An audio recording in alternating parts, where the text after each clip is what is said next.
Assalamu alaikum, my dear beloved brothers and sisters.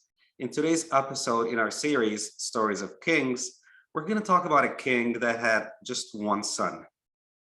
So he wanted his prince, his son, to grow, of course, and rule after him over so many lands and kingdom. As such, he was so concerned at a young age to teach his son about the world, about politics, about traveling, about nations, about different things. And it was a time for him to teach his son about faith and religion. And he wanted to make sure that his son understood religion and faith and had the best training in it. So he sent him to his wazir, to his minister, his councilman, the person that he always took counsel from. And he said, go to the masjid and find a good imam for my son to learn from. And so the prince was walking up front, as young as he is, and the minister, the wise councilman of the king, was walking behind him. They walk into the masjid, and in the masjid, they found three different imams. Every imam on one corner of the masjid, and there's people around them, like a circle of people that are learning from them. So this imam is preaching something about Islam and the beautiful values. There's another imam on this side, and then there's a third imam on that side. So the prince looks around and he's like, well, where do I start? Do I go to this imam or this? All of them seem to be good people teaching very good knowledge, and all of them have, so where do I start? So he looks at the minister and says, okay, I see three wonderful imams because there's a lot of people in front of them and they seem to be knowledgeable, but where do I start? Who do I sit and learn from? The minister, this wise man, this councilman to the king, says, my son, follow me. And he kind of covered his face so that the person would not realize that this is the minister and the councilman of the king. But of course, he's an older person. So he holds this young prince with him. And imagine the imam is sitting and there's a circle of people around them, around the imam learning. And he holds the hand of the man and walks in the middle of the circle and sits right in front of the face of the imam that's speaking. So there's a circle, the imam is up here, and he comes right in front of his face and just stares at him. So of course, this is something that is very rude, that is very wrong. So the imam loses it. He says, what's wrong with you, old man? Go sit back there. I mean, this is very rude of you. How dare you just come and interrupt the class like this?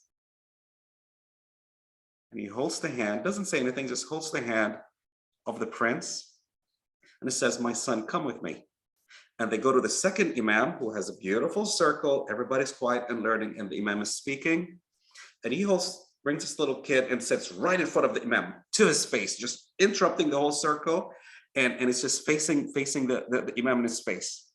And the imam, of course, loses it. Like, why are you so rude? What is wrong with you? Go sit at the back with everybody else. This is unacceptable manner and behavior. And yet this wise minister holds the hand of the young boy and goes to the third imam, who has a beautiful circle and, you know, and is speaking to them and whatever. And he goes and sits right in front of, again, to the third imam, sits right in front of the circle and faces him and breaks the circle in the beautiful order that's there. And he sits right in front of the imam and just stares him in the face. The third imam looked at the person in front of him, this old man, and said, my father, I'm so glad that you joined us. I know it's so hard to walk around. I'm so sorry. Is there anything we can get you? Can anybody get our uncle here a glass of water so he can rest? And the imam moved back and said, let's make this circle a little bit, let's move around so he's part of the circle. Out of love and respect for this guest of ours, he's our guest. Get him something to drink so he feels comfortable. So immediately that wise counsel to the king and minister of the king looks at the prince and says, my son, you need to sit and learn from this imam. And he looked at him and said, why? He said, أولاً نتعلم الخلق والأخلاق ثم نتعلم الفقه والدين. He said, first in religion, you learn manners and behavior, because that's the most beautiful thing. The Prophet ﷺ said, I was sent to complete and perfect beautiful manners, respect, honor. He said, first, you learn the honor and respect and love for others and support of others and respecting others and helping others. Then you learn the halal and the haram and the actions of religion. What is the wisdom today? The wisdom, my brothers and sisters, is in religion. Think about it as a point system. The biggest points that you get are the points you get when you treat people with love and respect. What makes you a good Muslim towards people? By yourself, yes, pray and fast only benefits you to yourself. But what makes you benefit your community, what makes you a good Muslim to the people around you, your community, your neighbors, your country, where you are, being that patriotic, service, kind, generous person, that faithful person, that is how you treat other people, how you care about other people. When people seem to confront you or disrespect you, how do you deal with it? Are you like the other imams that was quick to or are you like the third wise, beautiful, kind imam that even when something seems to be inappropriate or wrong, was able to be very patient and self-controlling and respectful and forgiving? Not only that, and wanting to even help that person. And that is what a Muslim needs to be. It reminds me when the cousin of the Prophet ﷺ, if I remember the story correctly, Abdullah ibn Abbas went to visit, left from Medina and Mecca and went all the way to the land of Sham. And people were just, a lot of people were just becoming Muslims or new to it. So he went to preach and went to the masjid, and people were so happy that this is the cousin of the Prophet ﷺ. So they want to sit with him and learn from him. And he's sitting there in the masjid and speaking to them, and they're just listening and loving it.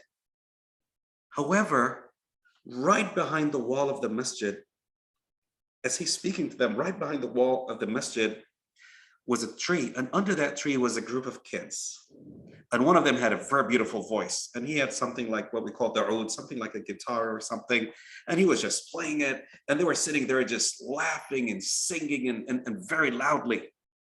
So imagine people in the masjid are trying to learn from the cousin of the Prophet ﷺ, this knowledgeable man that memorized the Quran and preached the Quran and was amazing. And here are some rude, disrespectful kids that are just singing and dancing in the middle of the street, and they were interrupting everybody.